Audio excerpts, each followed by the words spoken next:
Let's talk about film noir. So this is Unit 3 of Philosophy in Film. And for this unit, I wanted to focus on a particular type of movies. And this is film noir. Okay. So there are two issues discussed in the articles that I'm going to talk about in this video. Both of them talk about both issues. But Conard, the first article, focuses mainly on the first question, which is how to define film noir. What, if you wanted to know, does this movie I'm thinking of right now count as film noir? How would I tell? What are the criteria that gets a film classified as film noir? That's the issue that Conard focuses on, and does a canvas of various opinions on on how to classify movies as film noir. Sanders also briefly touches on this in the beginning of his article, but his article is more about using film noir to talk a bit about the issue of the meaning of life, which is perhaps the archetypal philosophy question. That's what philosophy is most stereotypically about. You know, if I reveal to my dentist that I'm a philosophy professor, you know, they start talking about the meaning of life. What's your philosophy of life? So philosophers are supposed to have something to say about them, and actually most philosophers don't, but there are certainly discussions of whether or not life has meaning, and if so, what would give it meaning. And most famously in the past couple of hundred years is the arguments of the existentialists. The most popular existentialists that are mentioned in both articles are Jean-Paul Sartre and Albert Camus. And both of them have, they wrote in the mid part of the 20th century, precisely around the time when film noir, in its classic phase, which goes from the early 40s to the late 50s, was flourishing. And there certainly seems to be an overlap in kind of mood and spirit of film noir, and it's probably because of that the French critics loved film noir movies, and of course it's French critics who gave the title film noir to these films, because it's French. Okay, so I'm not going to talk that long in this video, you know, you'll probably be very glad to hear, because I think you can handle the discussions in both of those articles without much help from me. They're fairly straightforward, and they're discussing, you know, they're not really that philosophical. Both articles are from a collection called The Philosophy of Film Noir. And this one, nice cover. But there's limited philosophical elements to it. So I will try and go over the areas that might need expanding on, that you know, that you might need more of a philosophical background to understand. So that shouldn't take too long. We shall see. All right, so let's look at the Canard article first, where he's discussing the meaning and definition of noir, and he thinks that the philosopher Friedrich Nietzsche is going to be helpful in this. Okay, so the first philosophy reference in the Conard article is Socratic Definition. At least a few of you took my ancient philosophy class, and you should know all about Socratic Definition, unless you've forgotten. Socratic Definition is the approach popularized by Socrates in the famous Platonic dialogues that all feature the character of Socrates. Particularly the early Platonic dialogues, where the character of Socrates is supposed to represent the actual views of Socrates. Plato used the dialogue form throughout his career and always had a main character called Socrates, but as time went on and Plato developed his own sophisticated theories, the character became a mouthpiece for Plato's views rather than Socrates' views. So Socratic dialogues is the early approach. It works something like this. Socrates used to hang around in the market square of Athens and buttonhole people who claimed to know something important. For example, in the dialogue The Euthyphro, he bumps into a character called Euthyphro who is on the way to the courthouse to prosecute his own father. Now this, in the Greek culture at the time, would be deeply shocking. You're supposed to show nothing but reverence towards your father. And in particular, Euthyphro is prosecuting his father for the murder of a slave. Which, slaves, although you could buy your freedom and become a citizen of Athens, while you're a slave, your worth is not considered equal to, by most people, to a citizen of Athens. So it's doubly shocking that this is why Euthyphro is prosecuting his father. So he must be very sure of himself to go this far against convention. Now, ironically, if that's the right word, we're probably on Euthyphro's side in this. We would say that he should prosecute his father, the law is the law, and so on, and that you shouldn't have slaves in the first place. But Euthyphro is certainly cocky, put it that way. And what Euthyphro claims to understand is piety, the right attitude that we should have to the gods, plural, because this is ancient Greece. So Socrates buttonholes Euthyphro and says, "Oh, great, I've always wanted to know what piety was. Please explain it to me." And the explanation takes the form of Socratic dialogue. So what always happens is that we decide what we are talking about, in this case piety, and then Socrates requests a definition from his interlocutor, after whom the dialogue is usually named, so Euthyphro. So Euthyphro, says, "Oh, sure, I understand what piety is. It is, doing what the gods want," or something like that. In response to this, Socrates tests that. And the way he tests it is he says, okay, let's take that definition, let's say doing what the gods want. Is that helpful? Does that work? Is it too broad or too narrow? If it's too broad, then that definition would cover things that we don't think should be covered by the label piety. So the definition is too broad. It includes things that don't fit the label that is supposedly defined. Alternatively, it's too narrow. We can think of things that are clear cases of piety, but that the definition doesn't fit. You could do this with a definition of dog. If I define dog as a four-legged animal that barks, that definition is both too broad, because there are creatures that meet that definition. There's a well-known video on YouTube of a barking cat. Look it up, it's pretty cute.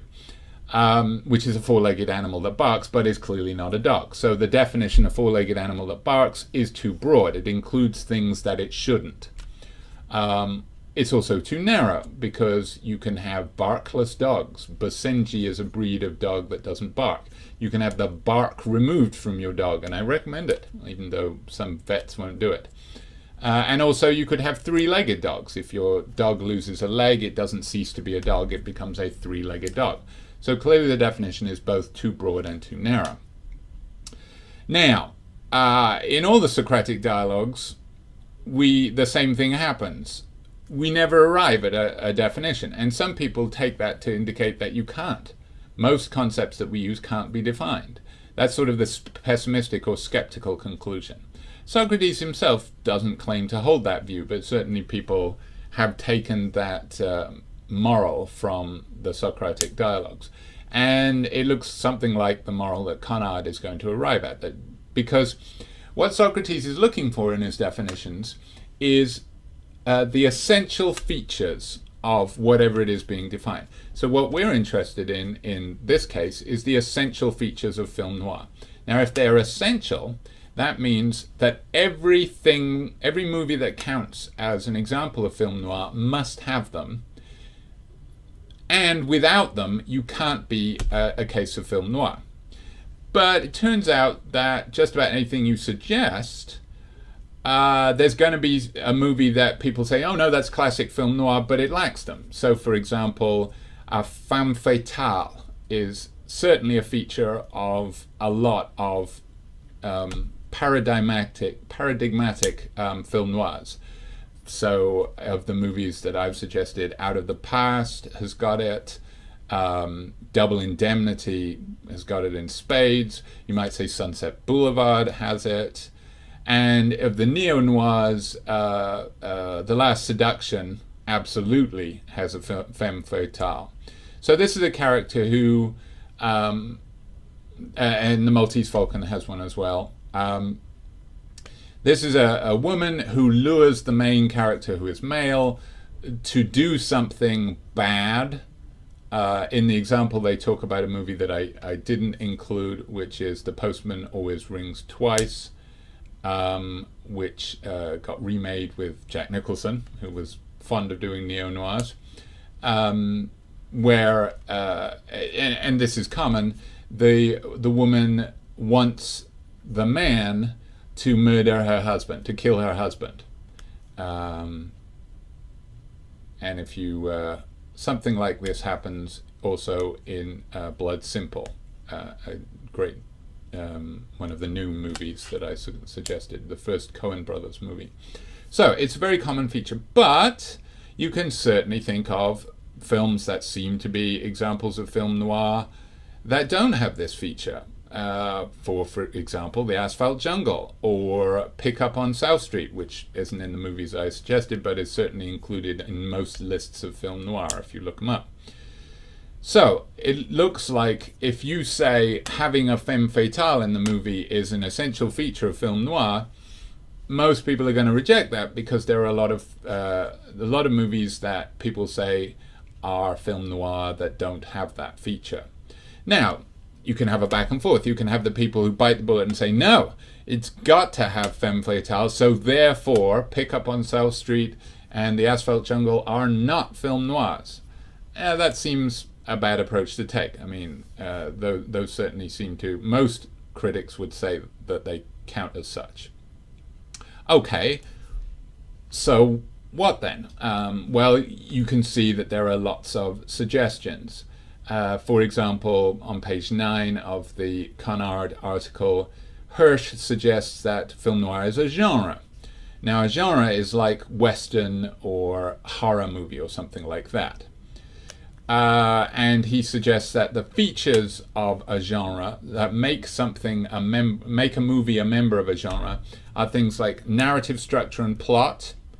So, for example, if you've watched the movie Scream, the experts on horror movies, the teenagers who talk about horror movies, give a list of what makes a classic slasher movie. It's got to have this feature, the person, the only person who survives is the virgin, or whatever. People who have sex get killed immediately afterwards. These are plot features that they're saying make something a slasher movie.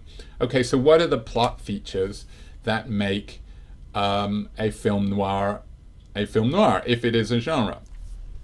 Again, there is a very common plot, which is like in Double Indemnity, where the femme fatale lures the slightly stupid guy or at least love-struck guy, to do bad things, and then that leads to trouble for both of them, and it ends with tragedy. Now, that's a very loose plot, and of course you might ask, well, is that too broad? Can you think of something that would fit that plot that wouldn't count as a film noir? But it certainly seems a little bit too narrow, because then you get, Pickup on South Street. And it's hard to classify like Kiss Me Deadly as that. Okay, so theme is another feature of genre. So, for example, Western, it's obvious that the theme has to involve being in the Wild West at a certain time in history, going from about the early 1800s to the early 1900s. That it has to be in that time period and in the United States to count as a Western. Visual design is another feature that Hirsch says is part of genre. So westerns have big vistas of Monument Valley or parts of Utah or Arizona, things like that. Okay, but if it is a genre, then what that means is you can't have movies that are members of another genre also be film noirs. So, for example, you couldn't have a film noir western because you gotta pick. It's a western or a film noir. And maybe that's true. In which case that would seem to lend support for the genre suggestion. But what about science fiction and film noir? If film noir is a genre, then can you have science fiction film noir? In which case Blade Runner would not count. Maybe you would decide that Blade Runner does not count. But in other respects, it certainly seems a lot like it. Or is comedy a genre? In which case, film, you couldn't have The Big Lebowski count as a film noir. Now, I think a lot of people would be okay with that because it does seem like it's a little too happy a movie. Film noir. I mean, the noir part of film noir, there's a reason for that. They're pretty downbeat, a lot of them. In fact, I can't think of one that isn't, unless you count The Big Lebowski. So there's in the Conard article, he goes on to suggest a list of people who argue that it isn't genre, in which case something other than it being their narrative structure, characterization, theme, or visual design has to make it a film noir. What might that be? Well, other suggestions are a particular set of directors. So, for example, it is very common for directors of film noir to be recent immigrants from Germany. There were a lot like that who had been influenced by German Expressionism. Now, probably the most famous German Expressionist movies are The Cabinet of Dr. Caligari, a very stylized horror movie, and Metropolis by Fritz Lang. And Fritz Lang directed M, which some of you watched already, which it also seems to be like a proto-film noir. Certainly the visual design, there's a lot of very stark contrast, black and white photography. It's gorgeous, but very kind of heightened reality. It's like, it's not neo-realism. It's not just taking looking at the world as it is. Everything is heightened. There's dark and shade and shadows and fog. And one thing you notice about a lot of film noirs is it's often raining, particularly in, say, The Maltese Falcon. And I don't know if you've been in Los Angeles, where that's the other thing. Most film noirs are set in Los Angeles. I actually was going to include a movie that crops up on a lot of lists of film noirs, which is this movie called Laura. It's a very good movie.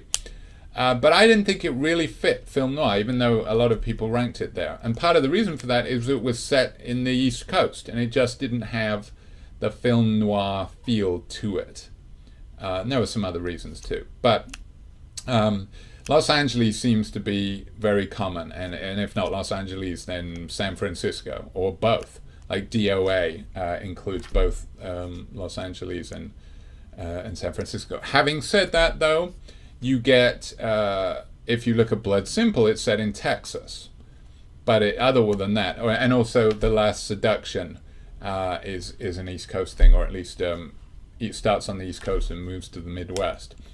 So that doesn't seem to limit it. But the point I was making, that it's often raining in film noirs, which is particularly bizarre given that they're set in LA and you have like 350 days a year of no rain in Los Angeles. Now, when it does rain, it tends to flood and you get mudslides. So maybe they caught that window, but it is amazing that everything in every film noir pretty much is included in there. So there was a certain set of directors. A lot of film noirs were directed by immigrants, recent immigrants, particularly from Germany, escaping from the Nazis. Remember what period this is. This is starting in the early 40s. So a lot of Jewish directors, Billy Wilder, for example, got the hell out of Nazi Germany after he was offered the job by Goebbels of being in charge of Nazi propaganda movies, and the very next day he fled to the United States. So he started his career making movies in Germany, and then he came over, which is amazing because he is particularly well known for his incredibly witty scripts, and it's a second language. So Billy Wilder is awesome, and that's not his. That's an anglicized version of his name. And in fact, if you look at the directors of a lot of the film noirs, they are Eastern European immigrants. Having said that, though, John Huston, director of 2 movies in your selection, The Maltese Falcon and Asphalt Jungle, very much American. You get to see him acting if you watch Chinatown. So again, if is that an essential feature? Well, then you have to exclude John Huston movies. Period. Can you only be a film noir if you existed in this period of the 40s to the 50s? I mean, Chinatown and LA Confidential are definitely trying to do noir, and they actually set the action in that period. Or, well, with Chinatown it's a little earlier, it's the 30s, but it looks pretty similar to modern eyes. So it's almost as if they think, if we're going to do noir, we have to set it in that period, otherwise it won't be noir. But then again, if you look at the neo-noirs, they don't do that. They set them in a wide variety of sections. So you might say, well, they are neo-noirs. They're not really noirs. They're just movies that take some of the features of noir and transpose them to a new setting. But that you can do that for westerns. You can take some of the features of westerns and transpose them to other settings, like a lot of people suggested with the remakes of the movie that was Yojimbo or A Fistful of Dollars. Some of you suggested you could make that in a science fiction movie. It wouldn't be a western. It would be the plot of for a Fistful of Dollars, but it wouldn't be a western. Maybe you can do that for noirs. So these neo-noirs aren't really noirs. They just have some of the feel to it. Maybe another suggestion for what unites film noirs is an intent to create a feeling of alienation, a feeling that one is when the term alienation can be used in a lot of ways. Here I think it means like not at home in the world. There's actually a Netflix movie that's pretty good called I Don't Feel at Home in the World Anymore, or something like that. Yeah, I recommend it, and actually I might have included that as a neo-noir, but it's set in the present. That is, so it's got this feeling of alienation. I feel like I'm alone. I am like an outsider, a stranger in a strange land, even though I live here, and it's Los Angeles, where I'm from, let's say. Another suggestion is that they all share a certain mood, fatalistic, pessimistic. Again, The Big Lebowski is different, but a lot of people might look at the life that the dude lives in The Big Lebowski and say, yeesh, I would be pretty depressed if I had that life. Sources, another one, was suggestion that actually film noir is just the film products of a literature movement that happened earlier in the 30s. The most famous writers are, of course, Raymond Chandler, who wrote the book on which The Big Sleep is based, and also Dashiell Hammett, who wrote very similar. Actually, he was a little before Chandler. He got there first. His books are the basis for the Thin Man series of movies, which are comedic and are couple, so very much not film noir. But he also wrote, for example, the basis of The Maltese Falcon. And his famous gumshoe was Sam Spade, who was played by Humphrey Bogart in that movie. Another hard-boiled writer is Jim Thompson, and a movie called The Getaway was made. I could have included that. That's a Steve McQueen, Ali McGraw movie. Jim Thompson is a little later, though. He writes into the 60s. But he certainly has the same hard-boiled feel, where people are no good and everybody's double crossing and things like that. Now that's a genre of fiction that continues into this day. Like Elmore Leonard is a great modern, he died recently, but he was a great modern proponent of that. The best, in my opinion, plot Tarantino movie, Jackie Brown, is based on an Elmore Leonard novel. And the other thing that unites all these Pulp Fiction novelists is that they have very snappy, kind of unrealistic dialogue. Everybody's got a great comeback, which of course does not happen in real life. But it happens a lot in film noir. There are a lot of great lines in film noir delivered by various characters, particularly the protagonist. Then he goes on to suggest, this is Conard, maybe it can't be defined. Well, if it can't be defined, why do we think it exists? Why do we say that there are archetypal film noirs?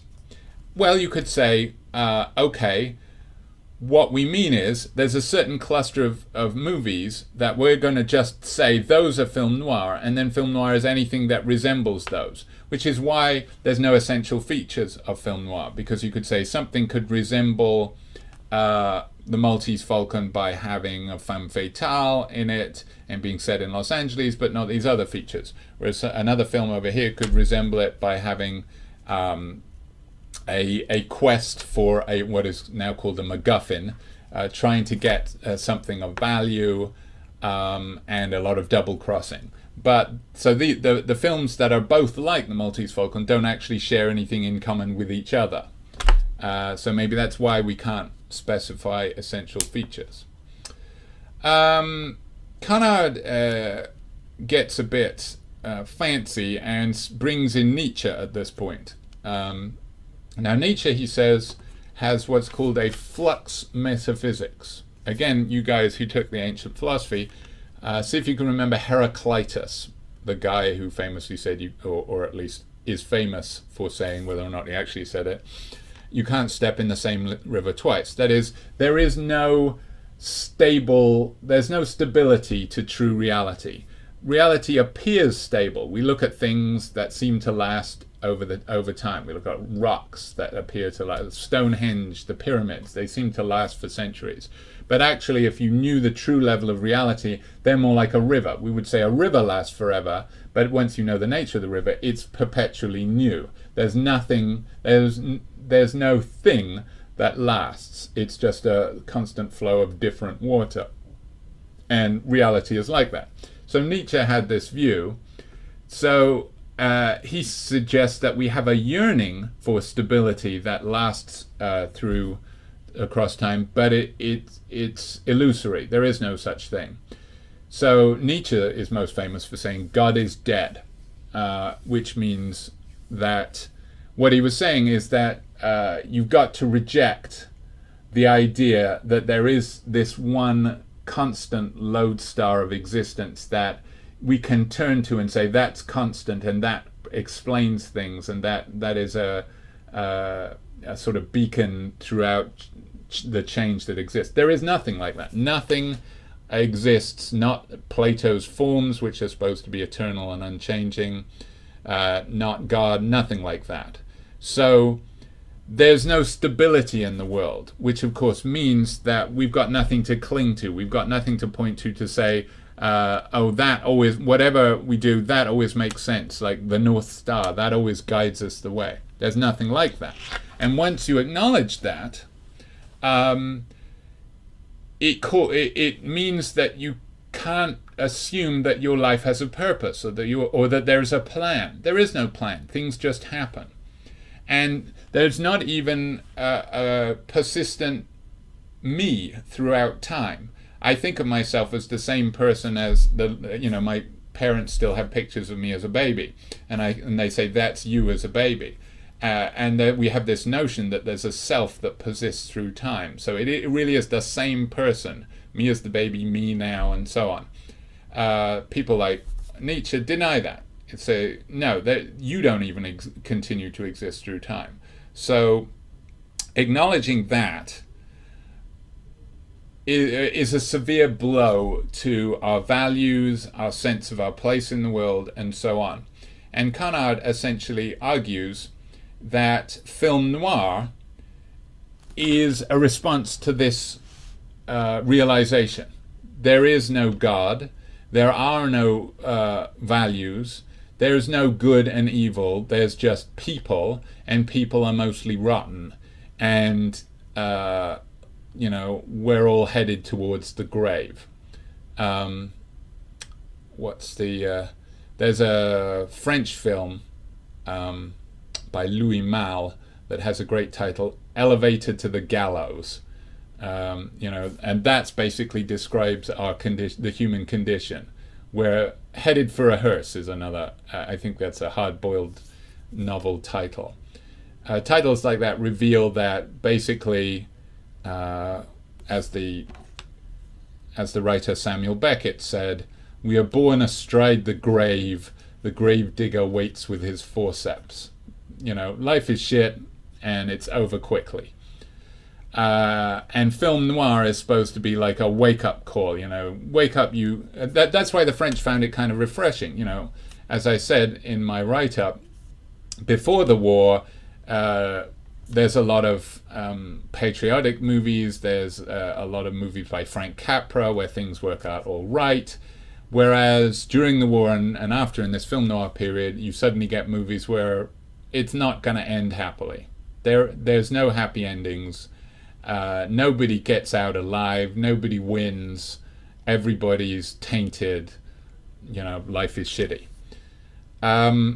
So Canard basically suggests his official definition is on page 19, where he says, my proposal then is that noir can also be seen as a sensibility or worldview, sort of an attitude, that results from the death of God. And remember, this isn't just God. This is the idea that there's something permanent in the universe.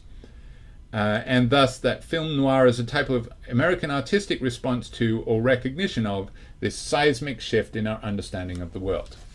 Nietzsche is often considered as sort of the forerunner of existentialism in philosophy.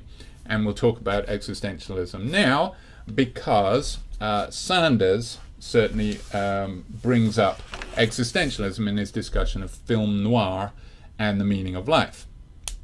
All right. Now, as I said, although Nietzsche is sort of the forerunner of it, the most famous proponents of existentialism during the period in which film noir flourished were Jean-Paul Sartre and Albert Camus. Now, Sartre coined the term, I believe, existentialism, and his slogan was existence precedes essence. Now, the easiest way to understand this is in contrast with Plato's view. Plato's view is that there are these things, the forms, that are more real and they are permanent and unchanging. So true reality is permanent and unchanging.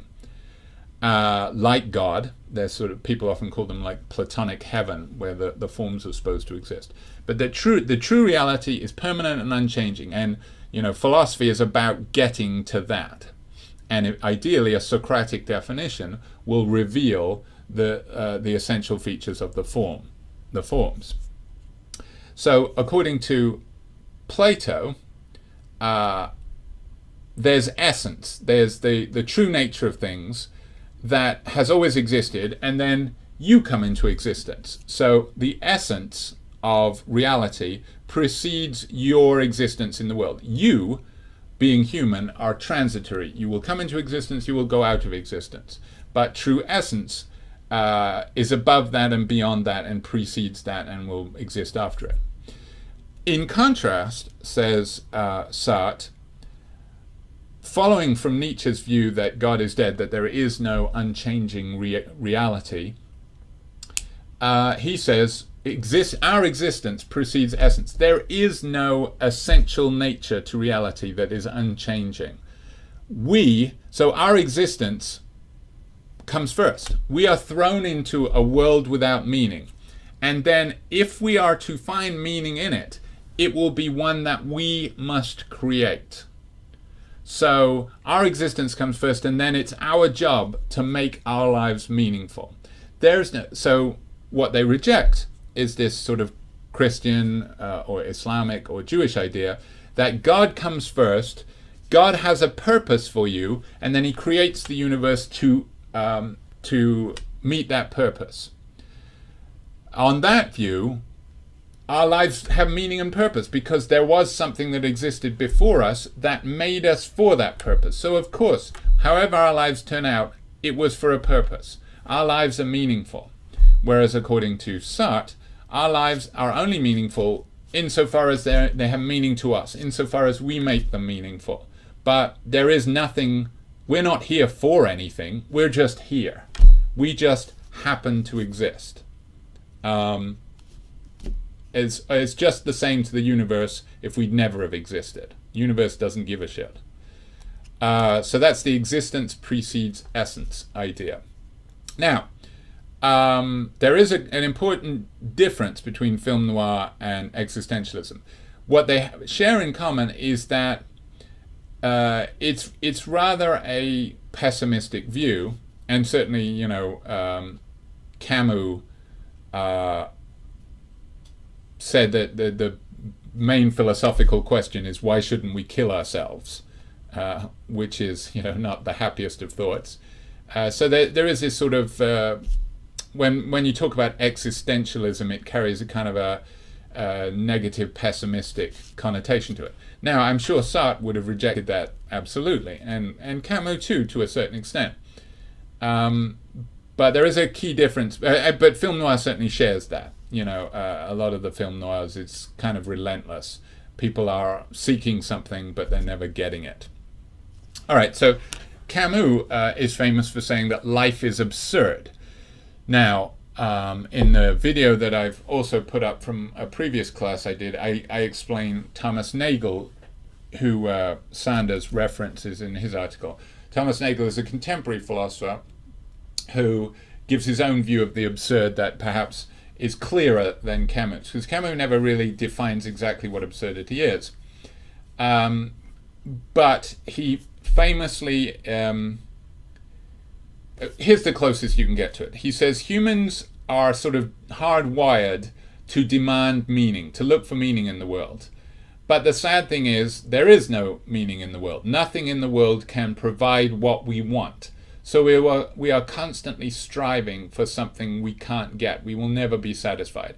And his most famous image for this is taken from Greek mythology. It's the character Sisyphus, who was cursed by the gods to keep rolling a boulder up a hill, which when it got to the top, rolled back down again, and then Sisyphus had to go down and push it up the hill again. Even though Sisyphus is immortal, which a lot of writers suggest, hey, if you're immortal, that's great, life is good. But even though Sisyphus is immortal, in a sense, he's worse off than us mortals because he has to keep doing this shit forever. He has to do something that is pointless for all eternity, and that's like the worst curse. But he is a good analogy for our lives. We're perpetually rolling this boulder up the hill, trying to get meaning in our lives through our jobs, through our, artistic endeavors, through seeking pleasure or whatever, but we never get what we're after because you can't get what you're after. And that's the absurdity of life. Now, Camus' response to absurdity is rebellion. He says we should essentially shake our fists at the universe and say, fuck you, universe. I'm going to live. I'm still, you've made a life that is pointless. I'm a bit like Frankenstein's monster. Frankenstein's monster is angry that Frankenstein has created him because he is hideous and pointless and people hate him. Well, we should all be like that, except there is no Frankenstein, and we have just been thrust into the universe by the forces of nature. But he says we should rebel against it. We should live our lives in rebellion. Nagel finds that a little bit indulgent and kind of teenage-ish. I can't remember the exact phrase he says. He recommends instead the attitude of irony. Basically, I look at my life and realize that from the objective standpoint, what I'm doing is pointless. If you look at your lives from above, you're like a dung beetle rolling a ball of dung and getting stuck. We laugh at such creatures. We look at ants and we say, what's the point of what they're doing? Well, from above, anybody's life looks like that. But Nagel says that we can still take the attitude of ironic detachment. We can laugh. Ha ha ha, you gotta laugh, right? I'm not sure that's any better an attitude, but that's certainly what Nagel says. Another philosopher who predates even Nietzsche is Schopenhauer, mentioned on page 94, who is perhaps a precursor to all of this. He also says, we are cursed with desire without satisfaction, becoming without being, and other people are a den of sharks and swindlers. So Schopenhauer is famously pessimistic, basically railed against the Enlightenment idea of progress, that life's getting better, we're getting more civilized, the world is improving. Schopenhauer is saying, no, it isn't. It's always pointless. It's always going to be pointless. And, at worst, we're just cluttering up the world with more horrible people. Better not to have people at all. All of this seems to be akin to the worldview that we see in film noir. It's unlikely that, the writers of film noir necessarily were moved by this, although certainly Hammett and Raymond Chandler were pretty smart guys, so they were probably aware of this, and they were world-weary individuals. Mickey Spillane probably not so much. He's the creator of, Hammett had Sam Spade as his gumshoe, Raymond Chandler had Philip Marlowe, and Mickey Spillane had Mike Hammer. And Mike Hammer is kind of the most thuggish and unlikable of the three, as we see in Kiss Me Deadly. Actually, apparently, Mickey Spillane didn't like that movie because the Mike Hammer in that movie was too likable. See what you think if you watch the movie. But it's certainly possible that some of the writers of the Pulp Fiction that inspired the early noirs were influenced by this kind of philosophy. And as Sanders points out, in something by another noir writer, which I must confess I'd never heard of him, he has a character reading Thus Spake Zarathustra, which is one of Nietzsche's more famous works. However, yes, there is an element of film noir, of fate in film noir, of fatalism, and this can be illustrated and might help to explain a very common feature of a lot of film noirs, which is that they're told in flashback.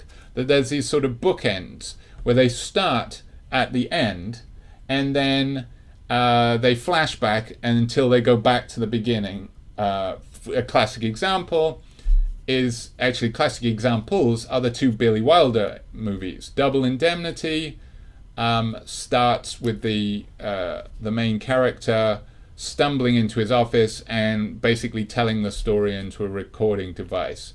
So he's recounting what's already happened. Same thing with Sunset Boulevard. You see the end at the beginning. There's a corpse floating in the pool, and everything is told in flashback and voiceover. So voiceover and flashback are these common features. There's a movie that I watched so that you didn't have to, called Detour. It's a very short movie, and it's available on YouTube. You can look it up, and it is cited as by a lot of people as a classic noir. But it's just so cheaply made, and nothing much happens, but it does seem to check off a lot of the boxes, and that one is perhaps the most fatalistic of all. It's quoted in one of the articles, fate, no matter what you try to do, fate trips you up. And that's another one that starts with a flashback, starts at the end with the guy recounting what's already happened. Now, what's the point of doing that? Why do so many noirs have that feature? And the answer is, it presents a kind of fatalistic viewpoint, because as we know, one thing, while we think we can change the future, while we think the future is open, we can do what we want. We know we can't change the past. And in the flashback method, he's telling things that have already happened. So you see the person living it, but you know this is being told by someone who has already lived it, and you know that this person is trapped, that there's one thing that's going to happen to them. And even though normally we think we're watching someone with hope to make, with alternatives, with choices, we know that this character is on a little tram track and has to trundle to a bad end that is already waiting, that the person who we started the movie with knows will happen to them, and it's not good. So this reveals a kind of fatalism. The moral that we can take is that we're all like this, that we've all got our fates laid out for us and we're screwed. Now that actually is different from existentialism, because as Sartre says, existence precedes essence, but he does suggest that we can create meaning, that we can create what it is to be us. Like, what are our defining features? We're not born with our defining features. We're not, a human being is not essentially something. We create our essential features. Once we exist, we can start doing, but we can. And we have genuine free will. Now, for Sartre, free will does have problems. Freedom is terrifying because we have total free will. If ever he coined the phrase bad faith. Bad faith is when we excuse our actions by saying, well, I couldn't help it because I'm an addict, or because my parents made me do this, or because society forced me to do this. He says, no, we're just kidding ourselves. We're giving excuses. We always have choice in what we do. That's actually the opposite lesson from film noir. In film noir, no, you really are trapped. Society has taken away all your options. In Detour, the movie I was talking about, poverty has taken away a lot of the main character's options, and it just leads him down one bad path after another. So fatalism is not the same as existentialism, so that's one key difference. There's a little discussion of the three models of meaninglessness. Worthlessness, purposelessness, and absurdity. I've already talked about absurdity. Purposelessness, this is on page 99, where Kurt Beyer says there's two kinds of purposes you can have. Now, in the lecture from my previous class, The Mortal Questions, I talk about these as like objective purpose and subjective purpose. Objective purpose is the purpose that objects have. Like, this has a purpose. What gave it its purpose? Its creator. Somebody had an idea, had a goal for keeping paper together, and said, how can I achieve this goal? And made this to achieve its goal. So this has a purpose because it was created to do something. And what it was created for gives it its purpose. Contrast that with us as Sartre presents us. We just exist. We don't have a point. We didn't have a creator who created us with a purpose in mind. We don't have an objective purpose. So we have to give ourselves a purpose. Now, in Christian religious writers tend to think that the right kind of purpose is objective purpose. So there has to be a God to give us the purpose by creating it. And if there isn't a God, then there is no kind of purpose possible. Subjective purpose is not good enough. Whereas Sartre seems to suggest, at least on the optimistic reading of him, that subjective purpose is good. You know, that's the purpose that we want. In fact, it's better than objective purpose because, as Nozick once pointed out, the contemporary philosopher Robert Nozick, suppose you discovered that you were created by aliens. They were your creators, and like humans making the stapler and giving it a purpose, the aliens created you and gave you a purpose. And here's your purpose: to be food for them. Would that be good? Would you think, at last my life has meaning, bring it on, I'm particularly tender here, this is the part you should start on, alien overlord? No, I don't think we'd take that attitude. We would realize then that objective purpose isn't good enough. What we want is a purpose that we can endorse. Well, that would be subjective purpose. But as Sanders points out, subjective purpose by itself might not be good enough. What if I decide, what if what I think is meaningful is just sitting in a corner clasping and unclasping my hands, and I say, yes, this is what my life is for, I've decided. Most of us would say, no, I'm sorry, that's not good enough. You may think that you're giving your life purpose, but actually you're not. Not just anything that people decide to do is good enough. There has to be an element of objectivity as well. All right, I've spoken long enough. I hope you'll enjoy these movies. Some of them are just awesome classics. And I hope you'll find the readings fairly straightforward.